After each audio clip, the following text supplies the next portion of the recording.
wanted to just take a minute and just talk about the lists that I'm playing for Kruleboyz, Ironjaws, and Gloomspite Gitz.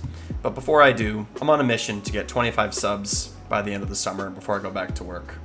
This is a big, important time of year because I don't have to go to work.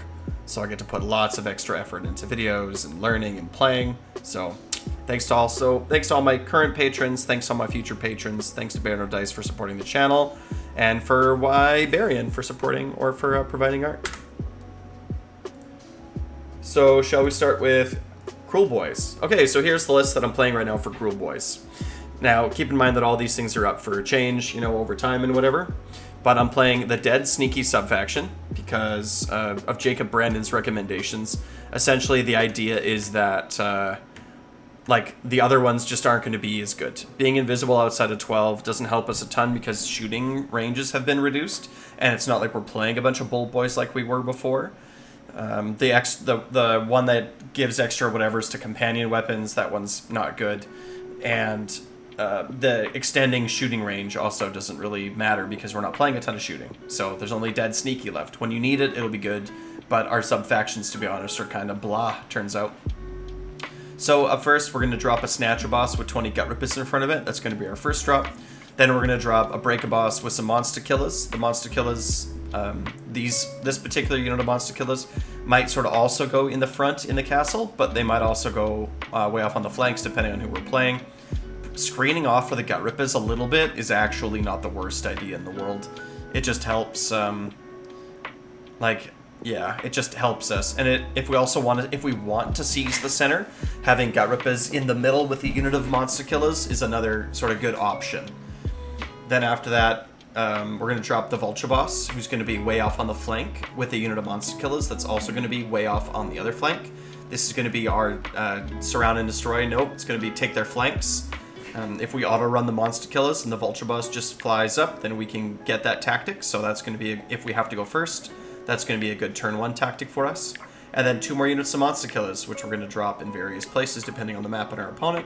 And then last but not least, we have our General, a Swamp Call Shaman with the Swamp Staff. So this gives us an extra cast. So this gives us 2 casts at +1 until the dice say otherwise. And then finally, we have Bold Boys with Priority Target.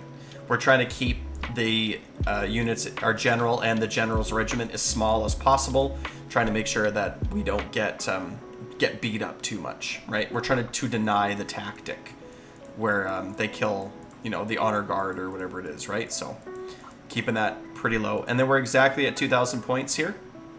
Oops, maybe we're not. Maybe we're not. I thought we were 10 under. Yeah, we're 10 under. And then we're 4 drops. So Jacob Brandon told me that we're kind of in a spot now where people are going to mistakenly try to go first all the time. And I think that for Kruleboyz, going first has one advantage in that we can get a 2-up dirty trick on Venom Encrusted Weapons, so our damage goes up. And the disadvantage that we have is that if we do get doubled, it can be a real problem for us. Right? But at least we'll still have our Venom Encrusted Weapons up and whatever. So we are stronger on our turn. Cool. And then Kronspine, we're going to try to stand next to a place of power and counter cast it on a 7.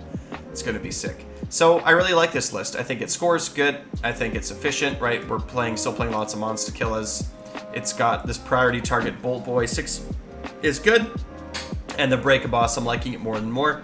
I'm working on a video how to beat Ideneth Deepkin, and the Break a Boss is going to hopefully be a big part of that. Up next, we got Ironjaws. We are taking a Weird Fist list. This means that the War Chanter and the Weird Knob Shaman give a 6-up ward to our infantry units, so that's pretty cool.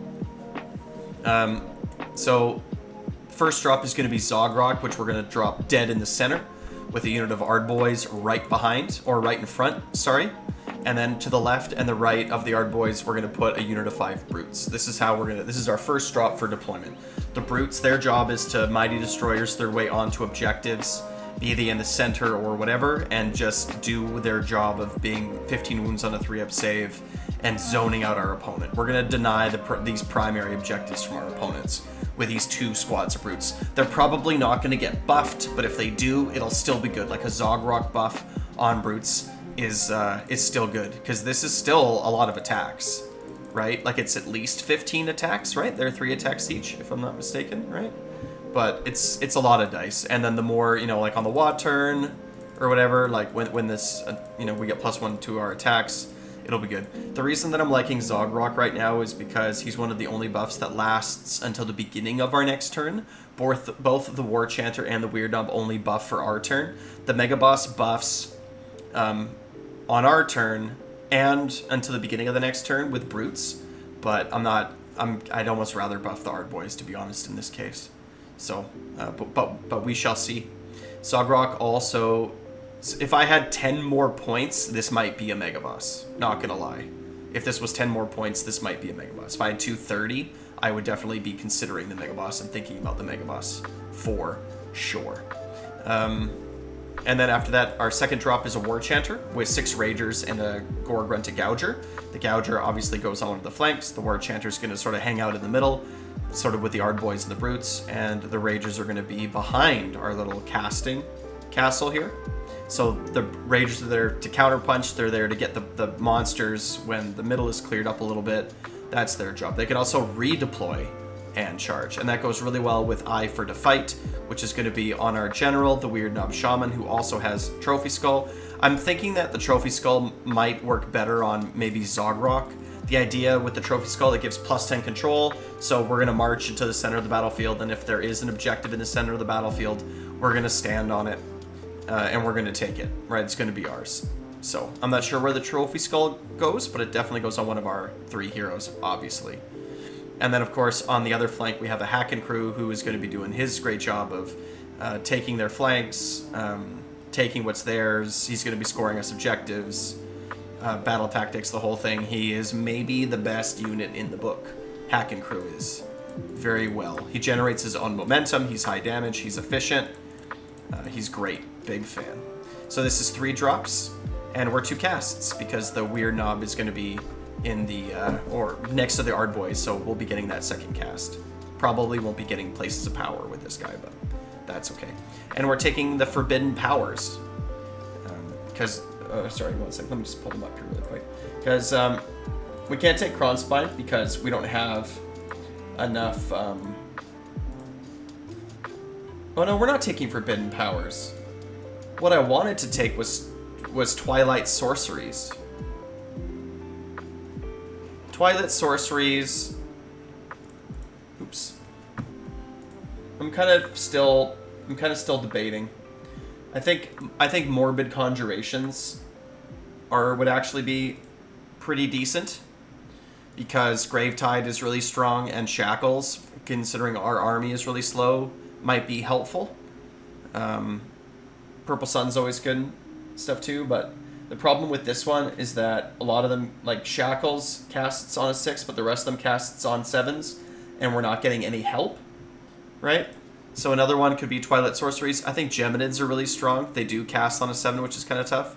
And Palisades is going to be good for a slow army that probably sucks against shooting, but shooting's not super strong in this edition anyway. And the Spell Portal is actually kind of cool because it gives +1 casting value, right? So it helps us actually cast spells. And the teleport that we have is only 9 inches. So being able to like drop a portal to grab your friends off on the side that you moved and teleport them where they need to be, like there's nothing wrong with that. Like those things seem okay. And the headbutt too. You could get the headbutt within range of the enemy's casters and probably just throw a 3 mortal wound damage on them. That could be okay. But I'm still trying to figure out like kind of what endless spells are super good and which ones aren't. Primal Energy also seems okay. The healing doesn't really do a lot. It helps maybe with our big pigs a little bit, but Gnashing Jaws is scary. It does cast on a 7, right? So, but you can still throw it out. It does deal some pretty good damage. So I'm still trying to figure it out. But I like this list. It's going to have wards for our infantry units. It's got some good damage buffs. Zogrock also turns damage into mortal wounds. So if you're in the middle and you're grinding out to see, like, you know, if you're up against, like, other Ardboys, for example, with the War Chanter's +1 damage and Zogrock's crit mortals, like, we can actually chew through the center.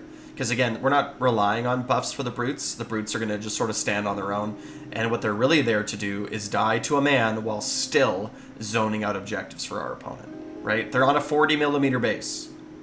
Okay, brutes are on a 40mm base, which means if they stand directly on the 40mm base of the objective, they 100% zone out the control of 1 and 2 wound models on that objective. That's my plan. Teleport brutes where the champion or the gore Haka is standing directly on the objective. Tell your opponent my intention here is that this brute is standing directly on the 40mm objective perfectly, and he's zoning out this objective entirely. And then don't move him. And then when he gets bumped around, or you just tell your opponent, like, no, like, you know, like I said, like I placed him here and I haven't touched him since then. Everyone else has been piling in and moving around him, but he's the center and he's the last one alive, and you have no toes with one or two wound models on this objective.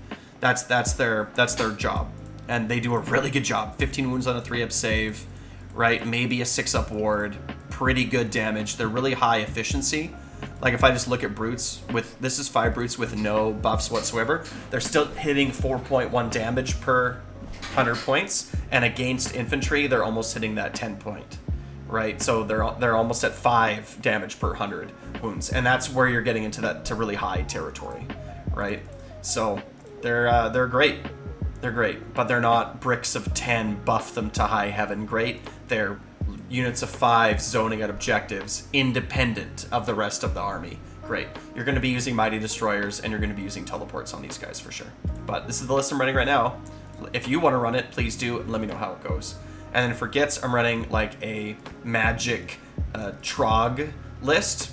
Our first drop is just our core, our center. It's Trug with 2 × 6 rock guts. We're going to be using Bodyguard. No, this is wrong. We're not using Honor Guard Bodyguard.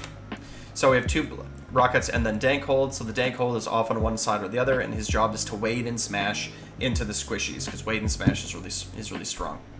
Then up next we have a boss on Squig with a unit of hoppers. This I don't want to change this, so I'm not going to. So the hoppers are going to be deployed off on the other flank. So the boss on Squig is going to be on one flank, and the hoppers are going to be off on the other flank, because when we deploy Scragrod in the middle, we're going to put these 10 bounders over with our boss. And the reason that we have the bounders here, the reason that I chose Scragrod as a general is because he's going to be really hard to kill, right? So because he's going to be hiding in the back, so he's going to be hard to get to. And then the bounders I have, because they'll probably take priority target. The other option is make Trug your general and make one of the rock guts the honor guard and give them bodyguard, but I don't think that they need that extra defense. Like, I don't think that they need that. And Trug is going to have a lot of units in his regiment, so it means that if you're adding in that extra thing or whatever, like the more units that you have in your general's regiment, the easier your opponent's going to be able to score the battle tactic, where that's what they have to do, right? So Scrygrod's the general hiding in the back, and the bounders are going to be the only unit in his regiment, and they're going to have probably priority target. So when they run off with the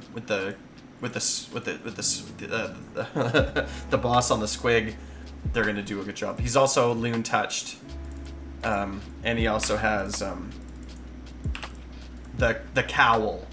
So the cowl, from what I remember, is -1 to hit against him. Let's see, where's my Gitz? Open up, please. 1, 2, 3. And we're taking Trogherd, because we're not running a ton of Squigs, right? So the extra damage is not super important.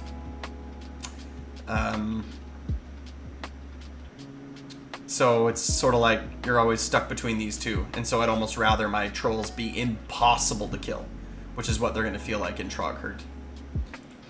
And then we're taking the Clammy Cowl, right, -1 to hit rolls. So it just helps our little boss there be a little bit tankier and harder to kill. So, and then Loon Touched is sick, because with Loon Touched, we actually just cast Sneaky Distraction, and it gives -1 to hit rolls, which is really good, right? He can also cast the Hand of Gork to teleport himself out of there. Like if the bounders die or something, then he can kind of like yeet himself out of dodge. So, and then Sporma, which is fine, right? Pick 3 visible enemy units that are within 12. You'll notice that with these spells, this one's within 12, and then this one is wholly within 12 of the caster. So the fact that our caster is actually getting up into the fray is good. And then in the back, we have Scragrod, who's going to cast the Hand of Gork and Fangs of Debadmoon, right, most of the time. And our guy up front is going to be casting Sneaky Distraction to give -1 to hit against whatever the bounders are going into. And then the fact that he has a Cowl is another -1 to hit. So either way, you could also do, like, I don't know. You could take the Backstabber's Blade, right? It's a 2-up D6, so he's just gonna fill his role a little bit better, but I kind of like the -1 to hit, because your spells are not guaranteed, right? And -1 to hit rolls is gonna shut some armies down, like Orcs, for example.